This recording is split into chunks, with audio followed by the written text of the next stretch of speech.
All right, we are here with Dave Anderson. He is in location. We couldn't get him in the studio today, but he's joining us from the front lines in Vietnam. It's 1968. He went over for the Tet Offensive, and he is risking his life to be here with us today. So, how you doing, Dave? Yeah, I look pretty good for 103 years old.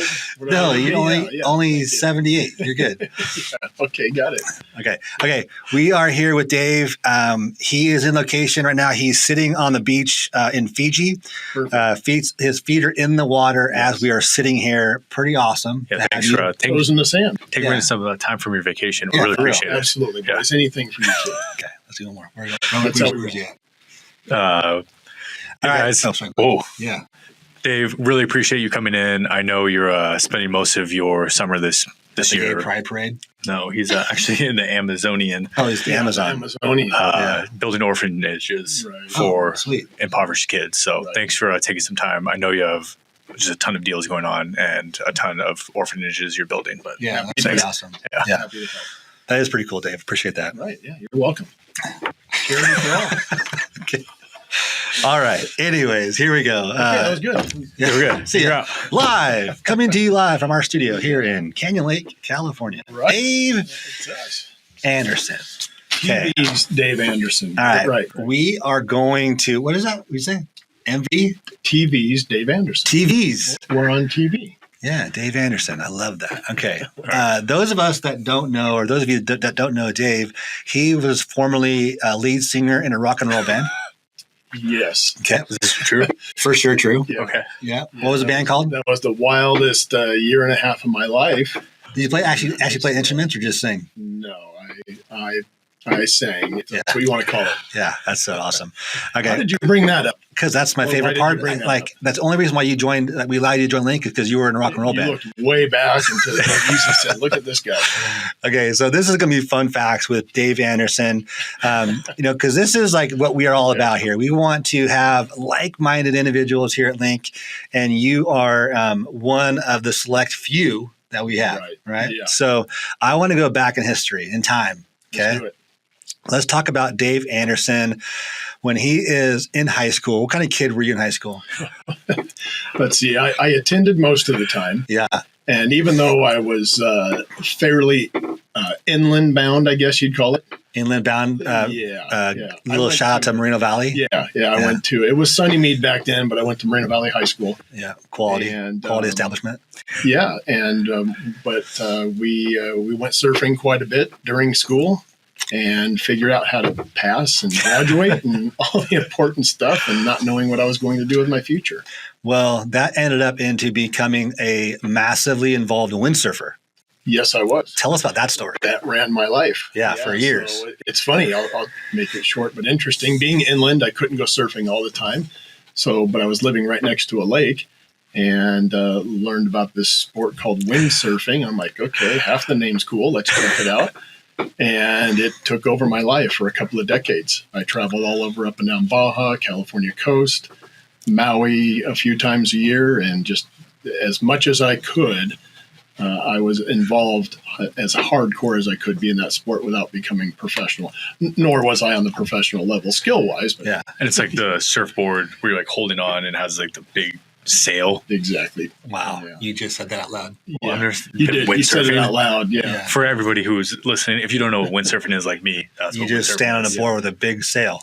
Yeah. Yeah.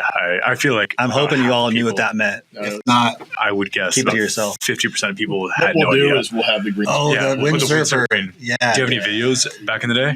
Yeah, but they're probably VHS. That, right? So what year was that, or years? What year did I learn? Probably 1985, and I was very active up until 2010. So that was like back in the body glove days and like the purple and pink and neon. This says a lot about you. Anything you could have. Right? Real men wear pink. Right. Is this a real story? It's a real story. He was big in the real story. Oh. Yeah, for sure. Yeah. It sounds unreal, right? Yeah. But and then, fun fact, too. So I didn't know this until later on in our lives, but windsurfing brought up, I grew up with the Pritchards, yes. Matt and Kevin, and Dave taught them how to windsurf, and they are professional windsurfers down in Maui. Yeah, I wouldn't say I taught them. Well, but I was working at a windsurfing shop when Mike and Judy and Kevin and Matt, when they were little kids, would come in and hey, Kevin and Matt, if you're watching. All the people watching. And they became world champions for many years. That's insane. Yeah, they're rad. And they were from Canyon Lake. Yep. Interesting. So full circle. How did we spend so much time on that subject? Was the singer like in a band also a true story? Yes. Okay, then we'll move on. We'll move on from that part. But in talking to Dave, and we're talking about what we're going to talk about, stories come up, right? And so we want to hear the evolution of Dave and kind of get his background, because I think in our industry, the image, the brand is as important as anything else, right? And so when you're coming to working with clients, you want to work with clients that are like-minded, right? And kind of the same world. And so Dave came from the auto world, right? He owned his own business for 30-ish years. We can correct that. I mean, the company was in business for 30-something years. Yeah. I started it in 1990 and ultimately sold it in 2011. Right. So I was an agent. But the beginning of this story is kind of fun in that starting out in your garage, it's like every cool story starts, right? You're painting jet skis, right? Yeah. My parents were pretty cool. I learned how to get overspray off mom's car pretty quick and all that good stuff. But I was. So you went from painting jet skis to and your niche, I guess, was the European, from VW to Porsche. Tell us about your prior career. Yeah, so started out with my first car, which was an old Volkswagen. They were very cool in the mid-'80s, and I had grew a real passion for those, which turned into a small-time business out of my parents' house, you would call it, which turned into, I want to start my own business. Mm-hmm. And in 1990, as a young man, I started my own company thinking, man, if I make it 6 months, I am styling. And there it was, basically 20 years later, I sold the company. It carried on many years after that. And it was really cool when I could turn a hobby into a business. Mm-hmm. Now, turning a hobby into a business didn't always equate to financial gain. Yeah. Okay. But anyhow, the old story, if you can just enjoy what you're doing, you'll never work a day of your life. Mm-hmm. And that truly was, and more or less is still, words that I live by. So when you got out of that, when you exited that business, you were looking for a business that didn't have employees. You were looking for a business that you can kind of control your own destiny, and you had options. That's right. So how did you get into real estate? Yeah. So you said it, Craig. So going through my company, I had a lot of inventory, a lot of overhead, a lot of expenses, and several employees. And I said, I want my next venture, whatever it might be. Yeah. No employees, no overhead. Okay. Because even for a small company, we were spending $500,000 a year on advertising. This is a few decades ago. So again, a small company spending a lot of money for a big image. Yeah. Again, we used to joke around saying it's all flash, no cash, but that's what we did. And it was successful in its own right. So sold my company and literally went on a couple of job interviews in the industry, automotive industry.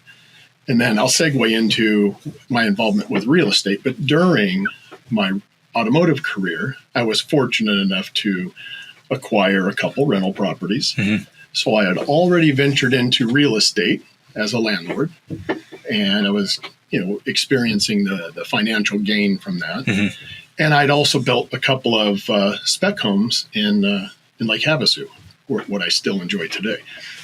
And this was real interesting because fast forward to those spec homes, now I'm about to experience my first drop on the market before I'm professionally involved. Yeah. Because my last spec home, which I'll just tell you, there was a formula that I had where you could easily make $100,000. And this is back in, the mid-2000s, and that was great money. I'm like, shit, I'll do this a couple times a year, and I'm freaking set for life. Okay. Well, all of a sudden it took about 8-10 months of construction to build these homes. So my $100,000 turned into 75, turned into 60, turned into 30, turned into, oh shit, this is real. I've never experienced this before. Yeah. This is what everybody's talking about, a crash, right? Well, it wasn't really a crash yet. It was an adjustment, is what my agent kept telling me. Okay, it's an adjustment. Massive adjustment. Yeah. Yeah. Well, all of a sudden, when I'm looking at a negative, that's a crash to me. What year was this? Yeah, this would have been right about 08, 09. Yeah. Okay. Now, remember, that marketplace way more volatile than ours. Yeah. Second home. Yeah. Yep. People were giving it away. Okay. And anyways, so here we are. I'm introduced to the real estate market. I'm about to lose my ass in the real estate market, and I'm not even in the real estate market as a professional yet. Yeah. But what do I decide to do? Get into real estate. I'm going to become a real estate agent. Naturally. You know why, Kobe? Because I can do it better. Yeah. All these guys messed up the market. No, half joking, but no, literally back to my next venture was going to be no employees, no inventory, less liability. I had a lot of exposure with my previous company for a number of different reasons. And I just wasn't comfortable with that anymore. Just my decision. Mm-hmm. Nothing really happened. I just didn't want that. I went to bed every night stressed out, worried. Yeah. I had a lot of mouths that I had to feed. Yeah. And, just didn't want to go there for the second part of my life. Chose real estate. I had already been a well-disciplined, self-employed person. Yeah. And that's one thing you have to be when you're in real estate. Okay. You can't just become your own boss and be lazy. Okay. We all know what that'll do. But it's just hilarious because I jumped in the real estate market. And by the time I got my license, which was, let's just say, January of 2010, well, Craig, you were living it brutally probably by then. By then, I was on the upswing because we were doing investments. Okay, so you had already learned. I've already lost my ass, yeah. Right. Yeah. But rough time for the average real estate agent. Yeah. Okay. The average real estate agent was getting a job at Home Depot. Yeah. Yep. And actually, the above average real estate agent was forced to get a job back then. Sure. So I get my license. I go sit at the desk, and I'm doing what I can. And it's ignorance is truly bliss when you don't know any better.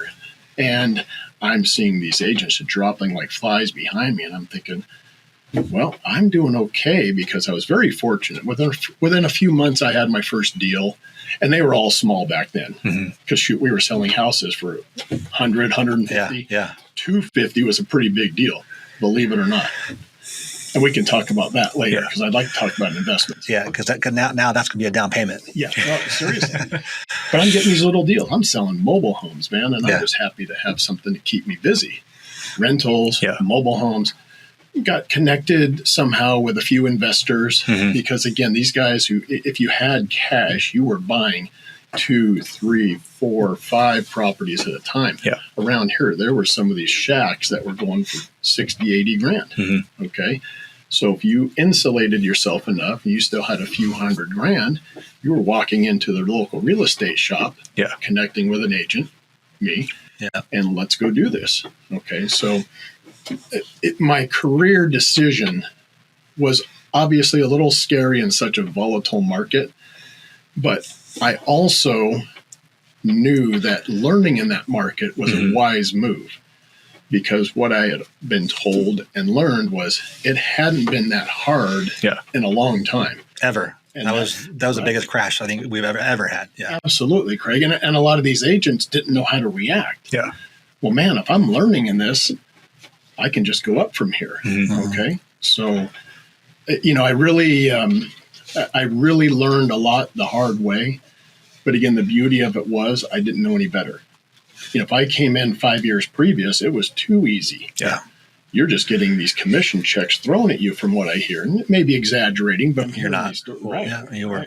Even like during post-COVID, kind of that weird aftermarket, we were seeing new agents come in the LA markets. It's like, my buddy's friend's cousin is an agent, and let me throw a for sale sign, and I have 20 offers all over asking price and touting, I'm the best agent ever. And it's like, you could put a for sale sign in the front yard and sell a house. Exactly. Obviously very different now, but probably similar timing of the market. Exactly. Yeah. So I would equate your 2010 run with about now. In that you have to be a good agent to survive, and you have to do the things that equate to business. And I know we joke about what we say versus what we do, but in your mind, what does it take to be successful in this industry? Well, let's circle back real quick because I agree with you. There are some similarities to, let's say, 2010. The main difference I see is back then we had a lot of inventory. Mm-hmm. It may have all been bank owned. Sure. Yeah. We had a lot of inventory, and we're way down from where we were locally. 100%. Yeah. Back then. Yeah. Like I always say, a famous thing. Let's say back then, I'm going to use whole numbers off memory.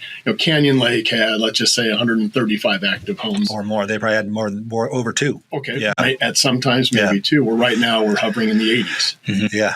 And less than that, because they're equating Quail Valley into that. But 60 to 80, right? Yeah, right. It's low. And then post-COVID, we were down in the 30s. Mm-hmm. It used to be when we got to 99, we were like, what are we going to do? There's nothing left to sell. So anyways, back to what does an agent need to do? That is, do you guys have a week and a half? Yeah, I mean that's the big push that we're trying to do right now, because right. What does an agent need to do? Yeah, and it's different for everybody. Absolutely. Right, and so go ahead. So here's the beauty of real estate. Back to me, sitting by the pool, not my own pool yet, sitting by the community pool. Yeah.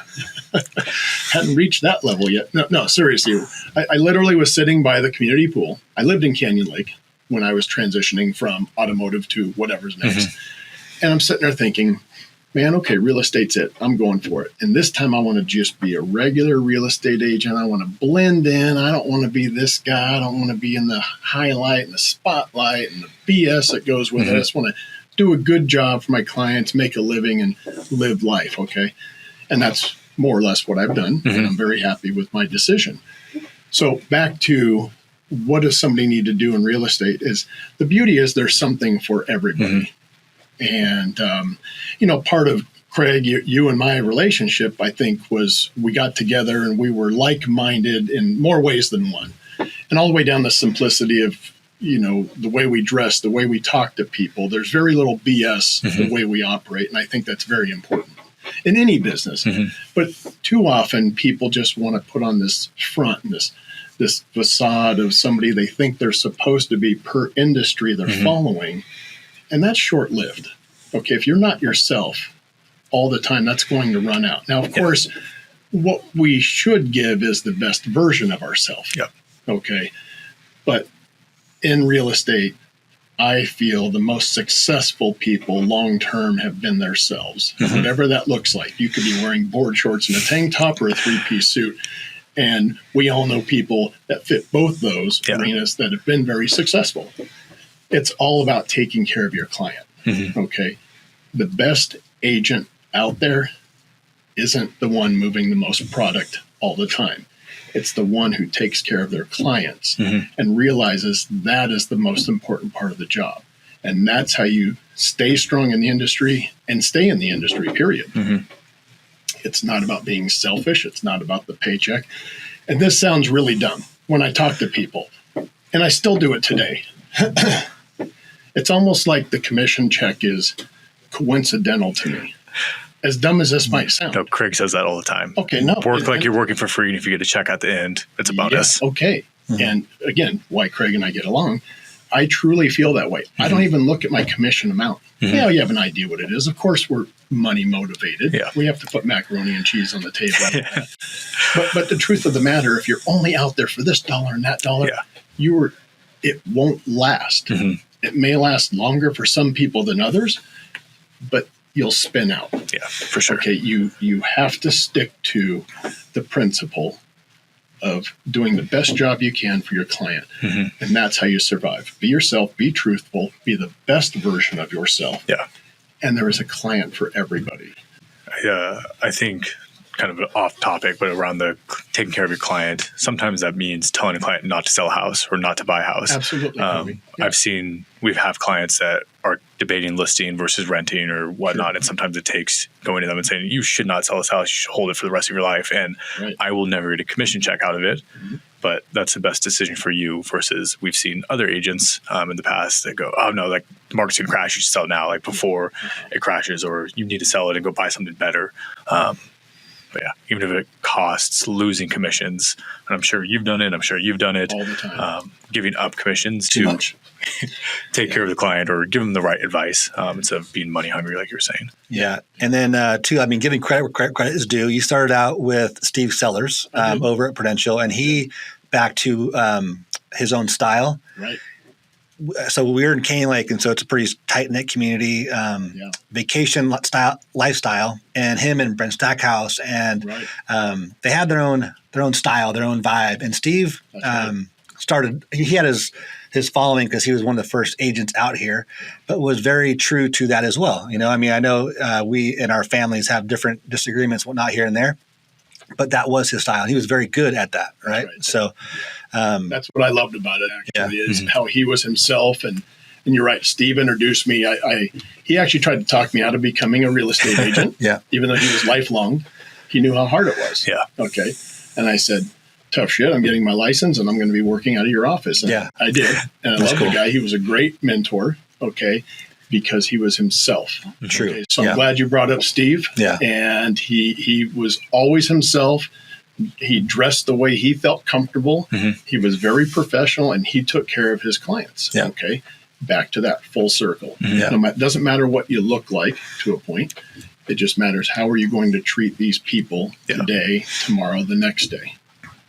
When you were getting started, kind of going back to the early days, how did you get those first deals? You said you had some mobile homes here, some rentals here. Like for a new agent, I think a lot of what's true in 2010 is going to be true today. And obviously you have Meta and you have Google and you have all these different lead gen strategies, but we always talk about like your sphere of influence, your repeat business. How did you kind of build that starting out, and where were your first deals from? Okay, great question. And you're right, Kobe. Some of the principles will remain. Your sphere of influence will always remain. Okay, friends, family, all that good stuff. However, what has changed rapidly, to answer your question, how did I get my first deals? Yeah, sure, a little bit of friends and family, but we used to have what's called the up desk. We all said it. And floor time. It was the agent physically sitting in the real estate office, and people would walk in the door. This is pre or early days of social media. It wasn't the tool it is now. And everybody got their business that way. Okay. Interesting. And again, the seasoned agents didn't really want to sit floor time, didn't need to sit floor time. I was the new guy, so I let everybody know, hey, I'm happy to sit floor time. This is my new full-time job. I'm available, 8 to 6 or whatever it takes. That is how I was introduced to some clients that I actually still work with today, almost 16 years later. Some of these investors and people like that were literally, they walked in the door of the real estate shop and said, I'm looking to buy property in Canyon Lake. Twist into that, being an agent in Canyon Lake, you're also a tour guide. We're in a private gated community. You can't get in unless you know somebody or get a pass from somebody, and they don't just give out passes to come in here. All the real estate offices would advertise lake access. Here you go. And guess what? My window was right by one of those decals by the main road, and they'd come in and see me, and I would give them a tour. And no kidding, 90% of the people who I gave a tour to really loved Canyon Lake, what it had to offer. And, a smaller percentage maybe ended up buying from me. But it's real interesting being an agent here. It's not just selling property. You have to sell the community, the lifestyle, and then the property happens later. Canyon Lake sells itself, but. So you said kind of floor times, how you got started. Absolutely, floor time. So today, what is floor time? Does it exist? That was what I was going to ask. What is the new floor time? Like in 2016, when I got my license, I would sit open houses for Craig every single weekend. Got my first client that I still work with to this day from open houses. My first, I think, 3 or 4 deals. I'd say the new floor time is listings, right? Because back in the day, floor time was any agent anywhere can sell a listing, right? Well, with the emergence of the internet, all these listings are on the internet. You have Zillow. I mean, even in 2000, I don't even know when Zillow came around, but it was brand new back then. Zillow was just barely a tool. Consumers didn't have access to these listings. And so they had to go in and find a local realtor. But now being a listing agent is going to snowball into having buyers calling you to look at this property. That's right. Or this community, and it's changed in that regard because floor time is non-existent. No one sits floor time. No one's walking in anymore. Most people don't have an office. Well, yeah, I mean that's the big push for Link is being remote, right? And so now it's if you have listings, you're going to get your phone to ring with those. That is your new floor time is having listings. But how do you get the listing? Open house, you're right. Yeah, for sure. This goes along with like Craig branding. And I always talk and joke. It's we're the kings of, or I'm the king of, do as I say, not as I do. in, again, almost 16 years, I've probably sat 10 open houses. Okay. So my bad. However, any new agents out there, new or veteran agents, sit open houses. Andrew that is the new floor time. Absolutely. Andrew and I still sit open houses a few times a month when we have free days on Saturdays, on Sundays. And we had one in Venice last weekend, and we met a buyer who came in, really liked the property, doesn't have an agent. We're going to try to work with him. And I really think one of the easiest ways to get in front of ready buyers. They're going to trust you a little bit more. They're going to have the credibility already kind of built in, whether it's your listing or an agent on your team's listing, team being anybody at Link. And I think it's one of the easiest ways to get in front of people. You're right. And I guess the main difference between, let's go back to floor time days and open house, is floor time days, somebody just cruising around with nothing better to do, didn't really wander into the real estate office, where open houses, you do have to feel through the curious neighbors. And the people if they walked in, they're more serious. If they walked in the office, they really wanted to go see a property or see what Canyon Lake was about, and maybe that turned into a property. But regardless, that option isn't there anymore. And open house, grassroots, been around forever. Call it the new floor time. Even though it's an old concept, it probably is the best way to meet people, because social media, they just see whatever you want them to see. At the open house, they meet the person, they see the person, they can have a conversation with the person. So I completely agree with it. I think it all kind of ties together, because branding. I mean, you mentioned being yourself and not trying to be somebody you're not. So if you are a suit and tie wearing person, that's big for Mike Ferry and Mike Ferry's style. You have different coaching styles. You have different communities. If you're in LA, you're probably wearing a suit. If you're in San Diego, you're probably not. If you're in Canyon Lake, for sure you're not. And so I used to wear a suit in Canyon Lake. I did too. I actually, you look fabulous. I was also 18, so I felt like I had to put that on too. When I was young, I started out wearing not a suit, but definitely slacks and a tie, because of Mike Ferry. I cut my teeth with Mike Ferry. He was very professional, show up as a professional. And that it's since changed when I got, my feet under me. So I wasn't faking it by any means, but I definitely had a different outward portrayal than I do now. Right. And so back to branding though. So branding is a big deal. And so when it comes to you, obviously you are into old cars, right? You have your own car club. A little shout out to the 13 Saints. That's right. Right. And you're into boats, big boats, go fast boats. You mentioned Havasu. You're into Havasu. Right. So to talk a little bit about that, about branding, how you approach that, what image you want to portray, and take it on. Yeah, I'm horrible at it. Absolutely. I'm horrible at it because I set up a brand, Canyon Lake Dave. Okay. I figured, this is going to be my farm and catchy name, so let's jump right out of the gate with something like that. And that hasn't hurt. I hear it, see it all the time. People, hey, Canyon Lake Dave. I'm like, but I'm not there. My hobbies. I'm in the old Harleys, old cars, and in the club and all that, like you said. But where I'm horrible is I don't go out and try to sell myself.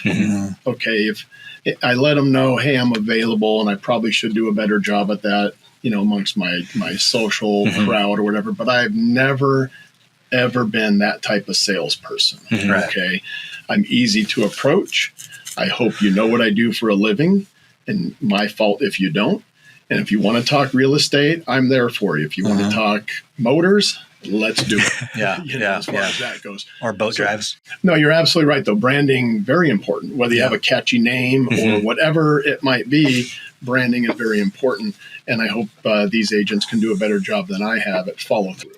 Well, with that, and I think the most painful thing is to have a close friend or even an acquaintance use somebody else, right? And when you look at that, okay, fine, shame on me for some reason. And so I know we've all been in that situation, but touch on that a little bit about really not pushing that image, but ensuring or how do you get it out into your network without being salesy? Exactly. Yeah. Good question. How do you do that? Yeah. I don't know. Answer it. I'm serious. Probably the hardest part emotionally of this career is exactly like you said, Craig, is when a friend or a family member uses somebody else There's nothing more devastating. Yeah. Okay. And it'll happen. Yeah. Okay. It happens to the best of us. And someone who you think is your best friend, I can give you scenario after scenario when it's happened to me. And you're like, you really, check in on yourself. Like, what could I have done better? Yeah.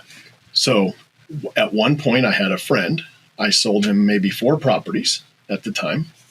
And one of the houses I sold him all of a sudden comes on the market. And I saw this guy twice a month. Mm-hmm. Okay. So it wasn't a distant friend. And he had never told me he was going to be selling his house. All of a sudden, house comes on the market. It's actually a very well-known agent. And I said, okay, well, I kind of get it, but he didn't know him. Why would you choose that guy? You don't know that guy. Good agent, but you don't know that guy. I called this person. I said, hey, I'm not here to call you out, but to better myself, tell me why you chose so-and-so. And this person had a really good answer. And to this day, I don't fault him. You know what he said? He said, I am really good friends with about 6 agents, which he was. We all kind of hung out with this guy.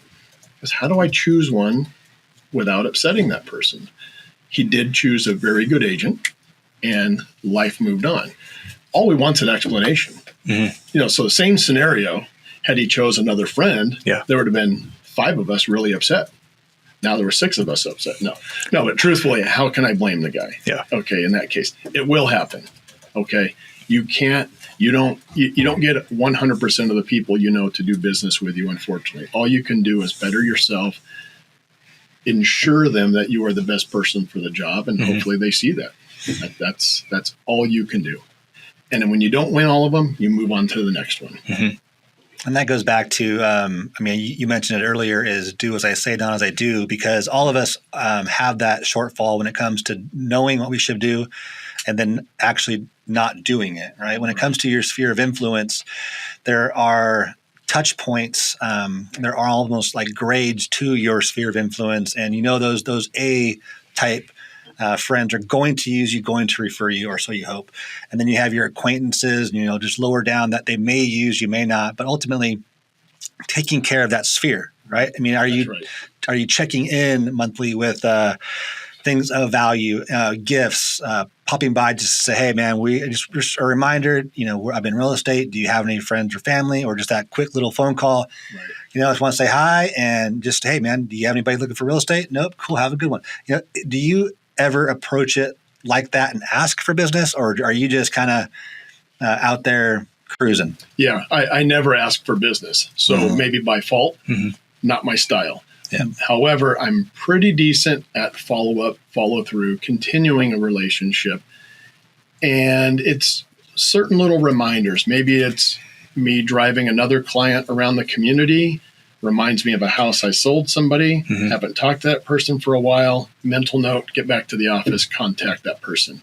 Hey, just seeing how you're going. I don't come out and say, hey, I see you have a whole bunch of equity now. Let's make that work for you. Again, that's not my style. My style is, hey, how you doing, Craig? Remember me, or whatever I might say, and hope you're doing well. I drove by the house. It looks awesome. Something like that. Yeah. To me, I think is more effective. And the way it's more effective is I react way better to the person who's not the heavy-handed salesperson. I see right through that. Yeah. I don't care what I'm buying. Yeah. Okay. If someone's just back to commission check, if all I feel they care about is their selves, I am going to ignore them. Yeah. I might even go to somebody else because I don't like that person. I don't like the auctioneer who all he cares about is himself. And let's get it done and move it to the next one. Yeah. Keep going, volume and this and that. But if it's like, if I had somebody come by and, hey, Dave, man, that yard looks great. I remember when it looked horrible when you bought the house, and just wanted to say hi. Be like, I'm thinking about selling. I'm going to call Craig and see what's going on over there. So I do follow through with clients, but not with a heavy hand. And again, that goes back to what's your style? What are you yourself? What type of salesperson are you? Are you becoming? Again, that technique might work great for some people. I can't do it. If I had to do that, it wouldn't be me, and it wouldn't last. I couldn't carry on very long with that type of technique. Yeah, and one of the things you just put out, it's been about a year now, but your billboard out front, one of my favorite ads I've ever seen. Yeah, and I liked it so much I wanted to copy it, but I couldn't, because it was it was individual to you, your idea. But at first, you were unsure. No, Like- I like actually everybody. I took a picture just like that, Yeah, and like right. I actually wanted to follow suit, but it was Sure. too original. It was cool in my mind. It was like it was It was Dave. a little punk rock. Back to your Singer days. We should talk about advertising. Talk about it. Because I'm a firm believer. Part of my previous career, I got heavily involved with the marketing and advertising of my own company. That was not only developing products, but that was my forte, let's say. And so I learned a little. And again, a lot of it's opinion. Let's see what the reaction or the actions are going to be thereafter. So I've had a billboard up there about 10 years, on and off. And I remember the first time I had a billboard up there, I'm sitting in the restaurant going, yeah, any moment now my friends are going to call me for making fun of me, and all that. Not one phone call, not one mention, virtually a decade of a billboard, electronic sign. Mm-hmm. Okay, it's like mini Vegas type sign we're talking about here. And so anyways, fast forward, change again, come over to link with you guys, talking about doing a billboard. Been probably a couple years at that point since I had one. And I had this idea, and it's okay. It's not life-changing idea, just completely different for our marketplace, especially our area. Yeah. Okay. And I have had dozens of people comment on this so far. Not everybody loves it, but it's working.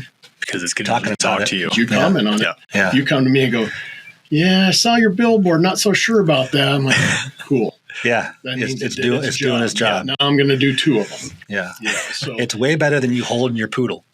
Well, exactly. And Yeah. back to holding the poodle, whatever it might be. Okay, well, you're just like the other guy holding something and smiling. Like remember that guy who wore the suit and had the thing like this? Kobe? Oh, it's Kobe. That's right. It was my senior picture for high school. It's the only picture I had with a suit on. awesome. Yeah, that was. And he still gets shit for it.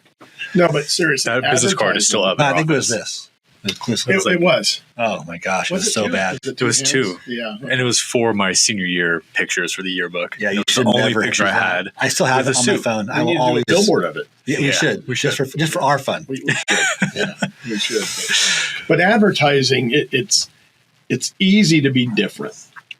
It's hard to be different and accepted. Mm-hmm. And you find that combination in any kind of advertising, right? And you win. Mm-hmm. So I don't know if it's accepted, but it's different. It's not offensive what we're talking about. Yeah. Everybody. It's not It's offensive. a close up. Close up of his eyes, and Dave has really beautiful eyes. No, but it's just very different for our industry. Yeah. And that's where I wanted to go. I didn't Yeah. want to just be another face up there going, hey, check me out. I'll sell you a house. And Mm-hmm. and keep watching. There's 30 other agents that'll Yeah. do the same thing right after me. Yeah. Well, no one else has done that one. It's pretty badass. Right. And what yeah. good is that? Yeah. So again, any kind of advertising we're talking about, different, be noticed, whatever that is, be yourself, whatever that is. And actually that picture is just a very casual picture. Yeah. And just, I'm just kind of sitting there going, hey, And But it intentional. I mean, it was Exactly. it was intentional. Photo, and it's pretty cool. Cool idea. I like that one.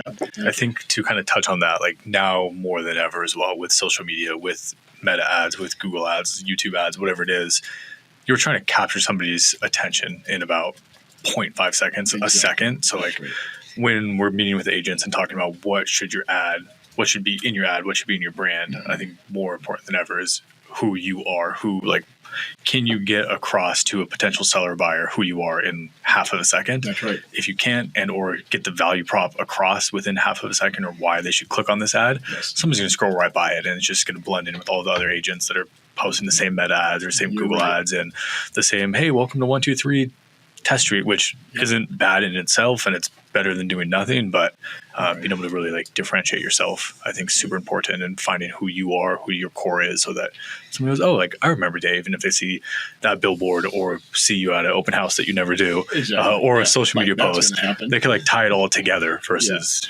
Well, it's less is more.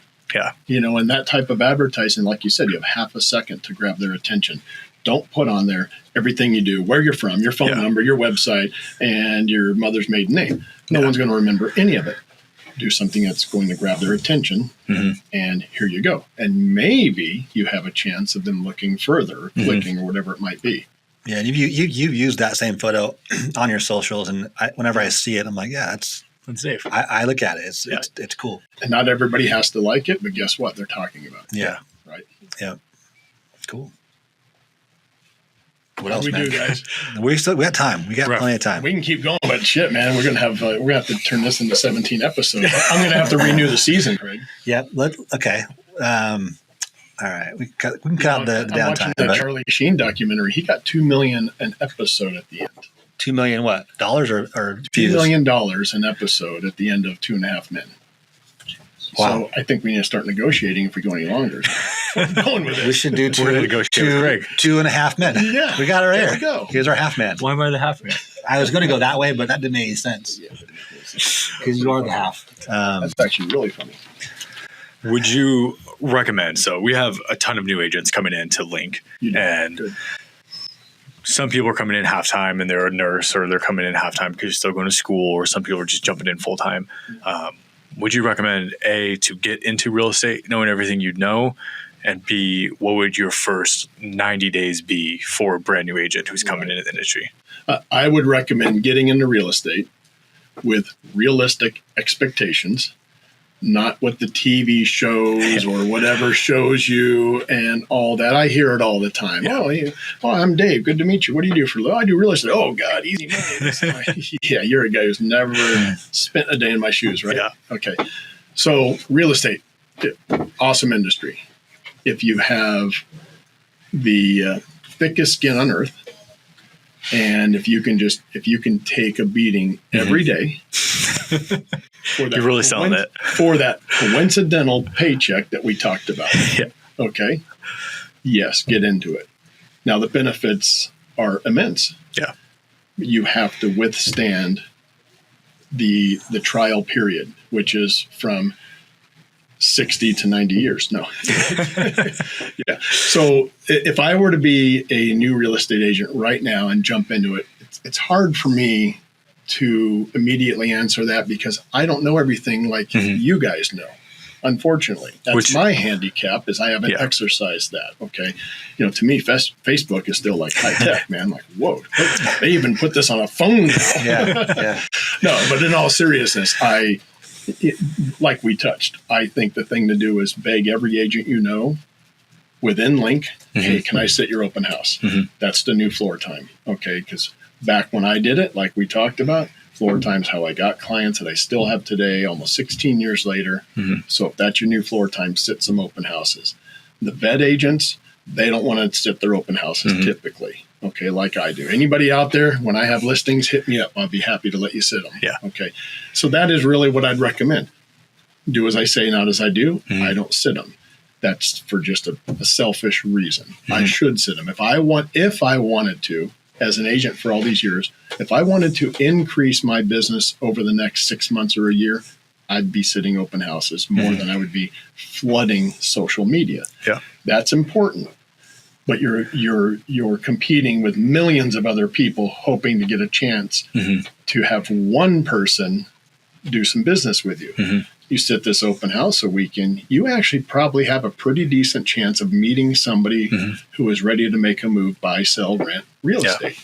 So yeah, absolutely. That is what I would do. And I think one of the best parts about open house is I think you mentioned it earlier, the face-to-face time. Absolutely. It's not, you're trying to it's like this. get their attention in 0.5 seconds or 1 second, going back to the social media side. Right.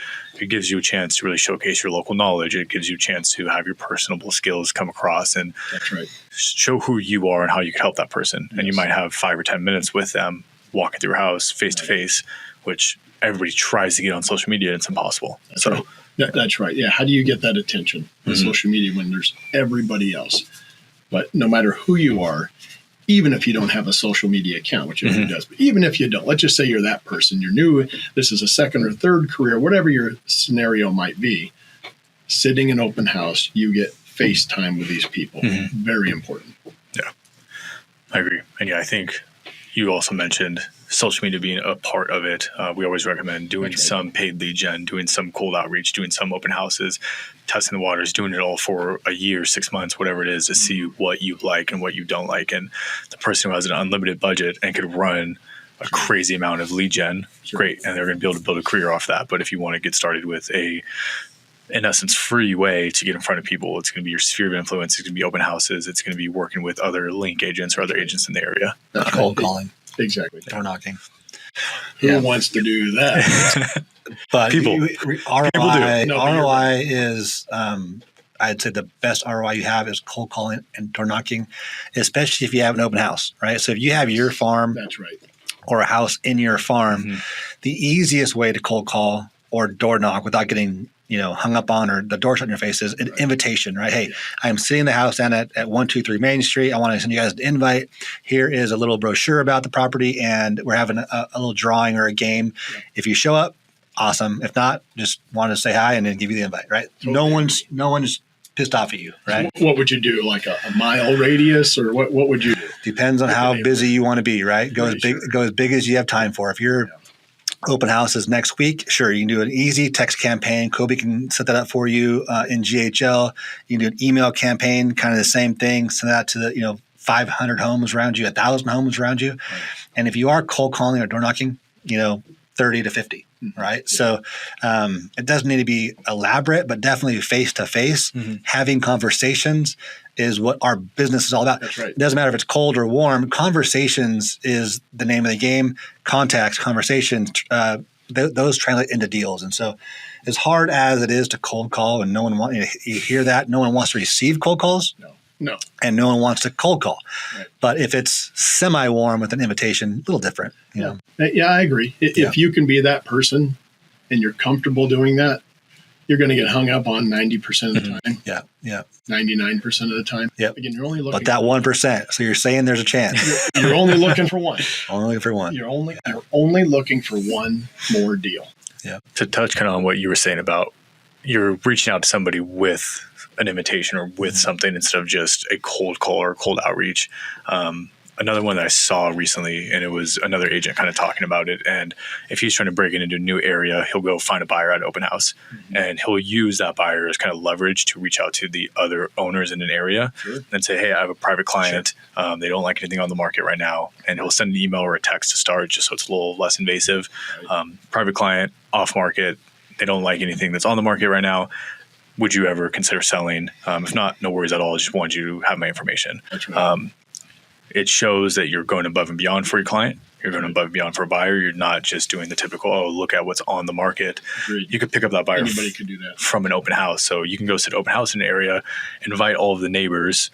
Right. After you invite all the neighbors, you sit the open house, you find a potential buyer, reach out to all those neighbors and say, hey, we had a really successful open house. We actually had 5 or 6 buyers come in. They hate everything on the market. Right. I know I invited you over to it, but would you ever consider selling? It's like a really free and easy way to get in contact with a neighbor. Yeah. They're going to then think you're the area expert. You're going above and beyond for all your clients. That's right. And then also agents that have been using that for years as a sales pitch and not having a buyer. Yes. What's your take on that? I would not do that because Thank you. When they ask to see your buyer and ask for the offer, you don't want to walk in and say, oh, well, he's going to be in really, really low. And he's in Philadelphia now. Yeah. I couldn't make it. Yeah, exactly. I think people will see right through that. And to touch on it earlier when you said, don't even expect a commission check.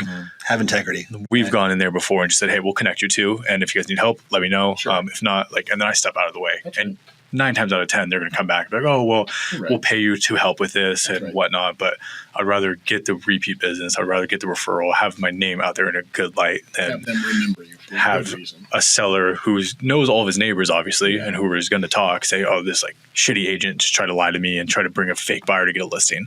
Yeah. We have clients who have had agents do that to them, and they see right through it and end up hating that person. So absolutely. Do not do that. Especially in a small town. I mean, your name is more important in my mind than anything. So back to your brand, your persona, no commission check's more important than your name. That's right. And that goes across not only buyers and sellers, but other agents in your market, right? You want to have a pool of friends in your market. You don't want to, come out with a bad name because that goes through pretty quick, like a wildfire through the industry. If you're shady, have your friends in this industry, have your colleagues, use them as a resource. Again, this is a small community, and you want to just have a good name throughout. Especially if you have an idea of a long career, do things the right way on both buyer, seller, and agent side. You're not in this business to win, right? If Dave and I have a deal, or me and Kobe, or any agent that's not even affiliated with Link, you want to have that camaraderie where I know if agent A is bringing me an offer versus Dave. I know who I'm working with. I know how Dave's going to react. I know that agent A may be a little suspect or shady or, lie on the way in about contingencies or having a buyer non-contingent when he is contingent. And if that agent's burned me in the past, I'm looking at that deal a little closer. Whereas the agent that's upfront and honest, I know going in, he's going to tell me that upfront what's going on, right? So be that agent, have integrity, and just have those relationships across the board. That is the most important word of this industry, integrity. Yeah. Too many agents have zero integrity. Yeah. Back to that. Not to keep beating this subject, but back to keep integrity. The paycheck will happen and take care of your client.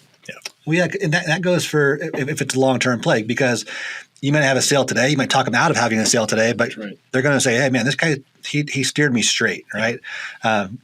And from there, now you're going to get a referral from Aunt Sue, right? Whatever the case may be, their friend. They're going to tell somebody else, like, hey, man, he's a straight shooter. You want honest advice?